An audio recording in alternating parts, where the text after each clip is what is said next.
صدیوں پرانی بات ہے، ملک یمن پر ایک بادشاہ حکومت کرتا تھا۔ بادشاہ رحم دل اور انصاف پسند تھا، اپنی رعایا کا بہت خیال رکھتا تھا۔ پڑوسی ملکوں سے اچھے تعلقات تھے، وہ جنگ و جدل سے بھی پرہیز کرتا تھا۔ بادشاہ کی طرح شہزادے بھی رعایا کا بہت خیال رکھتے تھے۔ ایک دن ملکہ کا ہیرے جواہرات اور قیمتی موتیوں والا ہار گم ہو گیا۔ محل کے داروغے نے بہت کوشش کی کہ ہار مل جائے، مگر ہار نہ ملا۔ اس نے انعام کا اعلان بھی کیا، مگر کسی نے بھی اتنا قیمتی ہار واپس نہ کیا۔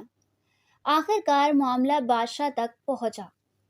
اس نے دربار میں اعلان کیا کہ ہمیں اپنے نوکروں خدمتگاروں پر بھروسہ ہے، مگر افسوس ان میں سے کسی نے نمک حرامی کی ہے اور ہار واپس کرنے پر تیار نہیں۔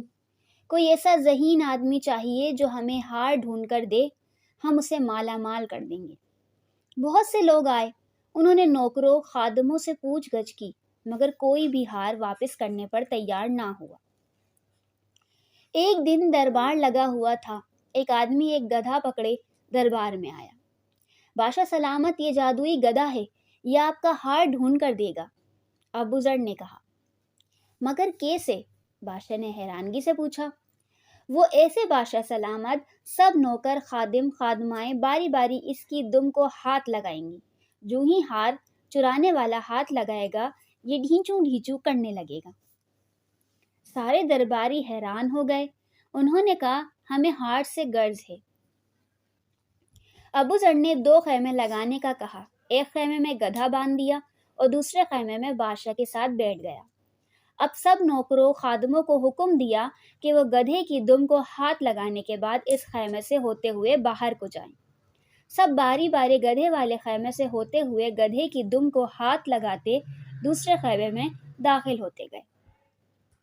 ابو ذر سلام کے بہانے ان کے ہاتھوں کو سونگھتا اور باہر جانے کی اجازت دیتا۔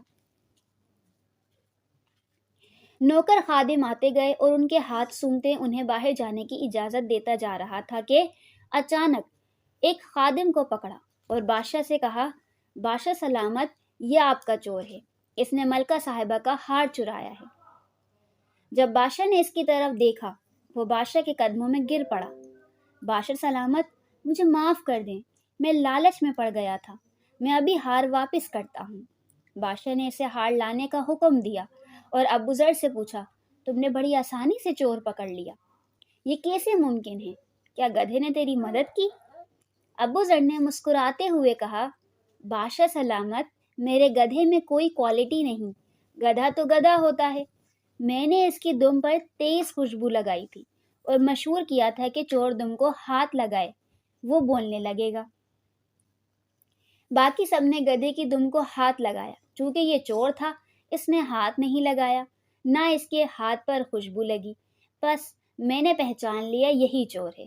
اتنے میں وہ نوکر ہار لے آیا، اس نے بادشاہ کو دیا۔ بادشاہ نے حسب وعدہ ابو ذر کو ڈھیروں انعام دیا۔